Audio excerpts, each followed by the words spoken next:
Ma sœur, enfant roi, a voulu descendre l'allée à ma place le jour de mon mariage, toute une vie rabaissée pour la faire briller, jusqu'à la revanche. Salut Reddit.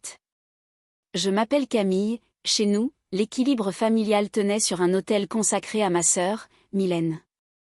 Enfant roi du salon au frigo, elle avait toujours la part de bûche qu'elle préférait sur mon gâteau d'anniversaire vanille pour elle, alors que je déteste ça et mes parents faisaient semblant d'oublier. Quand elle m'accusait, je prenais. Quand je montrais la preuve qu'elle mentait, on me sermonnait quand même, pour l'exemple. Ça m'assied très jeune de comprendre qu'à la maison, la vérité valait moins que leur image d'elle. Au début, Mylène m'ignorait. Puis l'adolescence a débarqué, ses copines ont disparu, parties. Lassée de son petit règne? Je n'ai jamais su, et elle a trouvé un nouveau terrain de jeu, moi. Mes parents, eux, se régalaient à raconter ses exploits, un 14/20 célébré comme le bac, et utilisaient mes défauts comme matière à blague. J'étais pourtant plutôt populaire au collège, j'avais ma petite bande, on traînait à Bellecour en basket blanche, on partageait des planches et des Perrier citron en se racontant nos vies. C'est précisément là que Mylène a décidé de me saboter. Tes amis ne sont pas de bonne fréquentation, me disaient mes parents, sois plus comme ta sœur, profite des moments en famille. Traduction, coupe les ponts. Ce qui m'a sauvée, c'est la famille élargie. On est beaucoup à Lyon, des cousins me à Villeurbanne, Oulin, Tassin. À un déjeuner, l'une de mes cousines m'a proposé une sortie et j'ai lâché, toute bête, j'ai pas le droit d'avoir des amis, vu que Mylène en a pas. Ça a circulé entre adultes, et, paraît-il, ils ont passé mes parents au Karcher. Moi, j'ai pris un mois de punition pour un mensonge, mais après ça, on m'a laissé un peu d'air. Franchissement minuscule, mais réel. Mylène a exigé de changer de lycée. Trop de honte, je suppose, que les tantes sachent qu'elle déjeunait seule. Mes parents ont dit amen, même si c'était à l'autre bout de la ville. Elle s'est refait une clique là-bas, mais la guerre contre moi n'a jamais cessé. Ses nouvelles copines venaient à la maison, m'envoyaient des pics sous couvert de taquinerie. Quand j'invitais quelqu'un, Mylène insinuait que mon ami avait volé un gloss ou un haut, et bien sûr, on la croyait, elle. J'ai arrêté d'inviter qui que ce soit. À la maison, j'étais un intrus. Côté garçon, ça a été digne d'une comédie noire. Mon premier copain, j'évitais de le ramener, mais mes parents ont insisté. À peine séparé de moi 5 minutes, il est revenu pâle, Mylène était passée en robe trop courte, battement de cils, discours sur comment je pourrais être une meilleure copine, sous-entendu bien lourd. Il a fui me prévenir. Devine la suite, elle a raconté l'inverse. Il a essayé de me draguer, mais j'ai refusé, je ne ferai jamais ça à ma sœur. Mes parents ont tranché, interdiction de le revoir. J'ai essayé en cachette, ça a fini par casser. Le suivant? Même scénario. J'ai essayé de souligner à mes parents qu'étrangement, ça arrivait toujours pareil, on m'a répondu que j'avais mauvais jugement et que je choisissais les mauvais mecs. Je me suis étouffée avec mon Perrier quand j'entendais ça. À force, j'ai tenu les garçons à distance. À l'école, on me collait des étiquettes, mais ça ne remontait jamais jusqu'à la reine Mylène. Elle, quand son mec s'est volatilisé, c'est devenu un escroc qui l'avait manipulé. Chez nous, l'histoire changeait selon le narrateur. Les inégalités ne s'arrêtaient pas aux romances. Son argent de poche plus gros, son couvre-feu plus large, ses sorties illimitées. Parce qu'elle est plus âgée, m'expliquait-on. Sauf que le jour où j'ai eu son âge, surprise, je n'ai pas vu ses droits. On a bricolé une nouvelle raison, tu n'es pas fiable. Il est resté bloqué dans son époque, mon père, ou dire une absurdité avec aplomb suffisait à faire loi. Vient le temps des études. Mylène décroche une place dans une fac pas folichonne, pas de bourse, rien. On fête son 12 comme une victoire nationale. Moi, je tournais à de bonnes notes, mais tu as l'habitude, qu'est-ce qu'on fête? Mes parents annoncent tout de go, ils paient pour Mylène. Pour moi, ce sera compliqué, mieux vaut travailler d'abord, on verra après. Et si je reste à la maison, je dois participer aux charges, payer ma bouffe, et la CAF ne couvrira pas mon amour-propre. J'évoque un prêt étudiant, on me sort une dinguerie, ils décideront quelles écoles valent la peine que je m'endette. On n'est pas chez Disney, mais leurs règles changeantes, c'était vraiment du cartoon. Je n'ai pas fait de scène. J'avais deviné le scénario depuis longtemps, alors j'avais bossé. Beaucoup. Les week-ends où je ne sortais pas, je révisais. Les soirs où Mylène exultait d'indices, je faisais des annales. Le jour J, j'ai décroché une bourse complète dans une école correcte. Pas polytechnique, ok, mais solide. J'ai posté la nouvelle sur Insta en même temps que je l'annonçais au salon, avec un « merci pour votre soutien » très poli. Comme ça, impossible de m'interdire d'y aller sans s'expliquer devant la famille. Au début, ils ont bombé le torse, puis je ne sais pas si Mylène avait parlé, ils ont remis la pression. Tu es sûr? Ta sœur galère à la fac, toi qui as moins de jugeote, j'ai souri, j'y suis allée quand même. L'école a été ma respiration. Studio minuscule à Saxe-Gambetta, RER, enfin, métro B, boîte de pâtes, premières vraies amitiés qui ne risquaient pas d'être démolies au salon parental. Je passais à la maison aux grandes occasions, je faisais l'effort, mais j'économisais mes trajets et mon énergie. Je n'ai présenté aucun mec. Je ne leur ai donné aucune prise. Pendant ce temps, Mylène a décroché. Pas de diplôme à la clé, je le saurais, vu comment on encadrait ses moindres réussites de ruban, retour chez papa-maman, 0 loyer, 0 facture, mais c'est différent, a dit ma mère. Et hop, un petit poste arrangé dans sa boîte à elle, parce que les réseaux, c'est sacré, surtout quand il faut rattraper les trajectoires qui patinent. Moi, je finissais mon master, je faisais mes stages, je découvrais qu'en dehors de ce salon-là, on me regardait sans chercher à me comparer. Je croyais naïvement que la distance suffirait à calmer l'incendie. Mais la famille, c'est comme un vieux parquet, tu entends les craquements de loin, et tu sais qu'un jour, ça cède. Ce jour-là a commencé quand j'ai rencontré Thomas, et qu'on a commencé à parler mariage. La suite, vous devinez qu'elle n'a pas plu à tout le monde. On a annoncé nos fiançailles un dimanche soir, autour d'un gratin et d'un fraisier chez des amis, et très vite on a calé une date au printemps, cérémonie civile à la mairie du 2e, puis vin d'honneur dans un petit domaine vers le Beaujolais.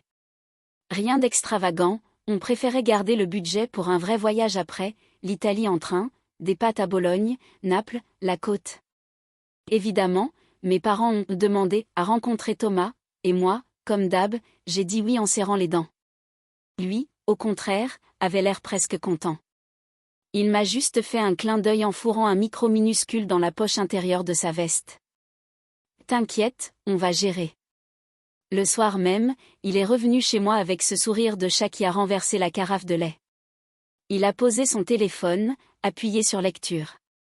La voix de mon père, sèche, nous pouvons participer, mais il faut respecter l'ordre naturel, ta sœur doit descendre l'allée d'abord.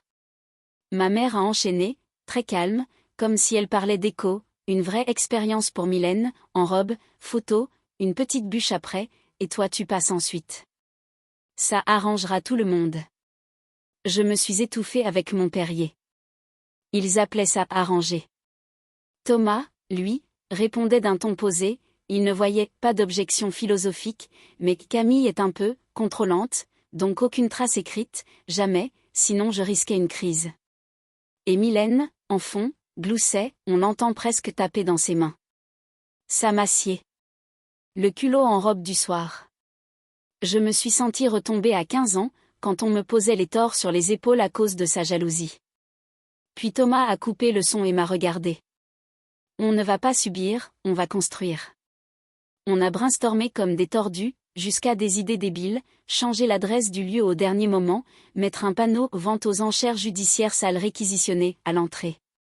Son frère le raisonnable du trio nous a calmés, trop risqué, potentiellement attaquable au tribunal judiciaire, stop.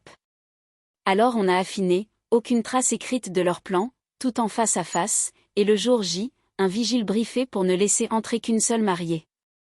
Pas besoin d'être plus spectaculaire. Efficace, propre.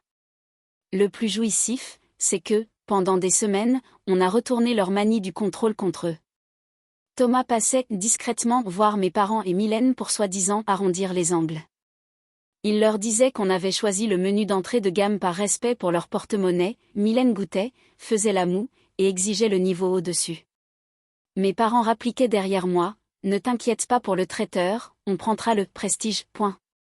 Idem avec le photographe de la Croix-Rousse, on feintait le forfait court, Mylène découvrait la formule avec album lin et drone, et mes parents me faisaient un cadeau. Les fleurs? Je montrais les pivoines simples, Thomas glissait à Mylène que je rêvais en secret d'orchidées hors de prix, mais que je n'osais pas rattrapage immédiat, on s'en charge. Je voyais la facture grimper sans que notre compte en banque bouge, et pour une fois, c'était presque réparateur. Appelons ça des dommages et intérêts moraux. Le sujet de la robe a failli nous coincer. Ma mère m'a trimballée dans une boutique où on m'a fourré dans une haleine en satin rigide, lumineuse sur cintre, catastrophique sur moi. Elle m'a envoyé un SMS avec la référence « C'est parfait pour ta morphologie ». Je n'ai pas répondu. Pas de trace. Thomas a pris le relais en présentiel, elle fera un effort, mais il faut la surprendre, sinon elle va refuser. Mylène a proposé, très sérieuse, de saboter ma robe préférée. Il a opiné comme s'il conspirait. Quelques jours plus tard, il est repassé chez eux avec un bout de tissu ivoire récupéré des retouches de ma vraie robe et a soupiré. Catastrophe, elle a déchiré la jupe dans une colère noire. Je gère. Ils ont gobé. On n'est pas chez Disney, et pourtant, quel théâtre. Pendant ce temps, Mylène essayait de chauffer Thomas en DM Insta, c'est moi qui répondais depuis mon téléphone, sèche, à la limite du jaloux toxique, pour nourrir l'histoire qu'il leur servait. Il mimait le mec pris en étau, jurait qu'il allait me raisonner. Pour sceller l'accord, il leur répétait qu'il ne fallait jamais écrire quoi que ce soit, Camille Fouille-Montel. Je riais seul dans mon appart à Saxe devant ce portrait de harpie que j'acceptais bien volontiers si ça nous protégeait. Et lui revenait de leur réunion avec des perles, Mylène qui s'entraîne à marcher comme une mariée, qui montre des moodboards de voile, qui parle de son moment. Je me disais que mon père était resté bloqué dans son époque où l'aîné règne, point. Mais là, on n'était plus au 19e, on s'approchait du franchissement pénal, usurper ma place le jour de ma cérémonie. Alors je tenais ma ligne.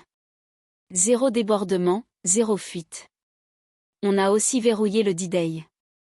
Une amie pas demoiselle d'honneur pour ne pas être clouée à l'hôtel de ville servirait de messagère et d'amplificateur si quelque chose vrillait. Le vigile? Un type massif, ex-sécurité d'une salle de concert à Gerland, payé correctement avec un bonus si, en plus de filtrer, il gardait sa langue. Au début, à l'accueil, seule une hôtesse avec la liste officielle pour endormir mes parents, le gros bras ne sortirait qu'au dernier moment. Pour le cas où mon père tenterait les menaces, Thomas avait prévu de lui proposer d'appeler la police municipale lui-même, histoire de cranter le sérieux sans déclencher une patrouille pour rien. À l'extérieur, on maintenait l'image d'un couple classique en préparatif. On a fait des choix dont je rêvais vraiment, planqués sous la mousse, playlist reprise par un petit groupe de jazz manouche, un fraisier au lieu de la pièce montée, des planches bien généreuses au vin d'honneur, un coin sirop pour les gosses. Mes cousines aidaient pour le plan de table, Mylène, elle, se croyait scénographe de son propre film. Je encaissais ses conseils avec un sourire en plastique. La veille, je n'ai presque pas dormi. Je me repassais la bande, l'arrivée à la mairie, le couloir, l'ouverture des portes, le moment où Mylène essaierait de passer. J'avais peur, évidemment, que ça dégénère au milieu de nos invités, que ça nous colle une tache sur la journée. Thomas m'a pris la main, on a tout verrouillé. Le pire qu'elle puisse faire, c'est un caprice sur le perron. Et là, tout le monde verra. J'ai respiré. Il avait raison. Le plan était simple, net, sans cruauté gratuite. Juste un stop clair à des années de marche arrière. Le matin, enfilant ma robe, j'ai senti une paix bizarre. J'ai regardé mon reflet, ni mannequin ni rien, juste moi, et j'ai su que si quelqu'un devait faire ce bout de parquet-là, ce serait moi. Quoi qu'ils aient voté dans leur tête, j'allais descendre l'allée la première et la seule. Le reste, on le gérerait à l'entrée. Et je vous jure que, pour une fois, j'avais hâte que le rideau se lève. Le jour J, tout était réglé au millimètre. Mairie du 2e à 11h, photo sur la place avec les ballons que mes cousines avaient gonflés, puis on file au domaine dans le Beaujolais pour le vin d'honneur. À l'accueil, juste l'hôtesse avec sa liste imprimée, souriante, rien d'agressif. Le gros vigile, on l'avait planqué derrière un paravent près du portail, briefé pour n'apparaître qu'au dernier moment. Mon amie Anaïs, pas demoiselle d'honneur exprès pour rester mobile, avait son téléphone prêt pour me souffler où en étaient les manœuvres. Thomas et moi on s'est regardés au fond du couloir de la mairie, j'ai inspiré, et j'ai laissé mes mains arrêter de trembler. Quand les portes se sont ouvertes, mon père m'attendait, raide, à l'entrée de la salle. Il a jeté un œil derrière moi, comme s'il guettait un autre voile. Son portable a vibré pile là. Je l'ai vu blanchir, afficher Mylène et reculer d'un pas, quelque chose, j'arrive. Il m'a laissé là. Je vous jure, j'ai senti le sol se dérober. Anaïs, à mi-voix mais assez fort pour que sa porte, a lâché, qu'est-ce qu'il veut dire par « c'était pas à toi d'entrer » ? Des têtes se sont tournées, ça chuchotait. Mon beau-père a jailli de sa chaise comme un sprinter et a pris mon bras avec une douceur ferme. On y va. J'ai souri malgré la boule dans la gorge. Thomas m'a accueilli avec ce regard qui dit « c'est nous deux contre le reste », et le maire a commencé. Pendant qu'on échangeait nos oui, on voyait défiler des silhouettes au fond, des invités qui sortaient puis revenaient avec des yeux comme des soucoupes. Thomas s'est penché à mon oreille, tout roule. J'ai hoché la tête. Moi, j'entendais encore la porte claquer après mon père et j'avais envie de pleurer et d'en rire à la fois. On n'est pas chez Disney, si un père veut rater la marche la plus symbolique de la vie de sa fille pour gérer le caprice de l'autre, c'est son choix. Il venait de me signer un souvenir indélébile. À la sortie, sous les bulles de savon, Anaïs a attrapé ma main. C'est un festival dehors.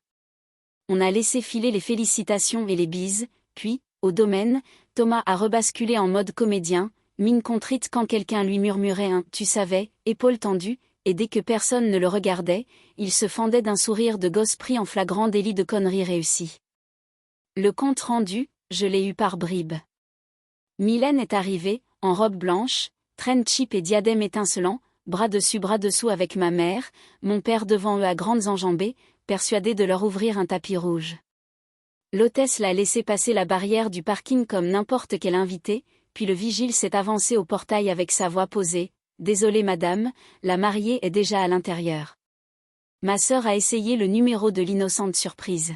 « Mais c'est moi qui dois marcher, on a un accord avec le gendre. » Le type a gardé son calme, alors appelez-le et montrez-moi un message. Sans preuve, je ne peux pas. Évidemment, 0 SMS, 0 mail.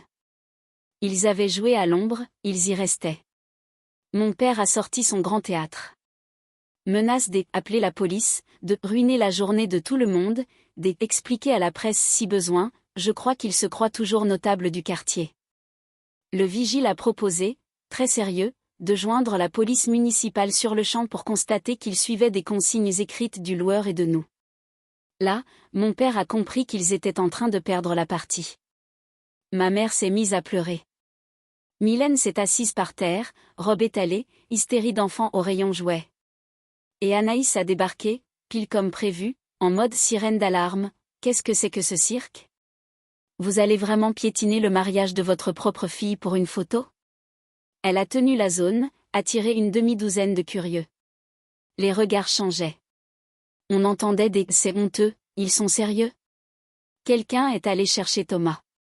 Il est arrivé avec sa meilleure tête d'ahuri. « Pardon ? Vous pensez vraiment que j'aurais accepté, ça ? Montrez-moi vos preuves. » Mon père a bafouillé, ma mère a tenté, il nous a demandé de ne rien écrire parce que Camille fouille son téléphone. Thomas a eu un petit rire incrédule, presque attendri. « Mais vous vous écoutez ? » Il a levé les mains, c'est non. Laissez tomber. Et il est reparti me retrouver. Sans violence, sans mots de trop. Juste un mur. Des invités ont filmé, bien sûr. Pas de quoi faire un documentaire, mais assez pour figer la scène. Mylène au sol, mon père violet, ma mère rabat-joie en mantille noire, elle avait mis un boléro sombre, comme à un enterrement, je vous jure, et le vigile imperturbable. Au bout d'un moment, on leur a demandé de quitter l'entrée. Ils ont reculé. Draguer la honte, c'est fatigant, ils ont fini par remonter dans la voiture. Moi, j'étais dans la grange en pierre, un verre d'eau à la main, et je savourais pour la première fois depuis des mois le simple fait d'être au centre de ma propre histoire. La suite a été douce. Vin d'honneur avec des planches généreuses, jazz manouche qui s'emballe, ma grand-tante qui me glisse « Tu étais magnifique, ma fille », mes collègues qui découvrent le Beaujolais autrement qu'en rayon. Je sentais des regards complices.